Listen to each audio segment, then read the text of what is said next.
যেই ভাইয়ারা এই শীতে বিয়ে করতে চাচ্ছেন বা অনেক পোস্ট দেখতেছি হচ্ছে শীতকালে বিয়ে করবেন, শীতকালে বিয়ে অনেক মজা, তাদের জন্য দেখেন শীতকালের কিছু প্রোডাক্টই আগে জেনে নেন বিয়েতে অ্যাটলিস্ট যা যা আপনাদেরকে দিতে হবে। প্রথমে হচ্ছে এই একটা লোশন। এই লোশনটার দাম পড়বে কত, 800 টাকার মতো। এই লোশনটা ভাই আপনাকে দিতেই হবে, না হলে হবে না। গেল লোশনের পার্ট শেষ। এই যে এইটা হচ্ছে আর একটা সিরাম লোশন, এটাও এখন বিয়েতে আপনাকে দিতেই হবে।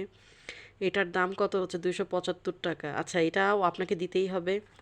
তারপরে যেটা না দিলেই না, ডাব সাবান। শীতে ভাই মেয়েরা অন্য সাবান ব্যবহার করতে পারে না, তাই এই সাবানটা আপনাদেরকে দিতেই হবে। এই ভিডিওটা স্পেশালি ভাইয়াদের জন্য। এটাও একটা ক্রিম, এটাও আপনাকে দিতে হবে। আর শীতকালে তো শুধু লোশন দিলেই হবে না, তাই না? সানস্ক্রিনও দিতে হবে। এই যে দেখেন, সানস্ক্রিন এটাও আপনাকে দিতে হবে। এটার দাম কত পড়বে? 450 থেকে 500-র মধ্যে। আচ্ছা, গেল লোশন। গেল লোশন দেওয়ার পরে আপনি সাবান দিলেন, সাবান দেওয়ার পরে এটাও দিলেন, ঠিক আছে। গেল ক্রিমটাও দিতে হবে, ক্রিম ছাড়া কি চলবে? এই ক্রিমটা আপনাকে কিনে দিতে হবে। এটার দাম কত পড়বে? 600-র মতো হয়তো নিবে, বা এটা হচ্ছে বিদেশি, তো এটার দাম এক্সাক্ট কত আসে জানি না, তবে 500, 550 বা 600 এরকম হবে। গেল এটা।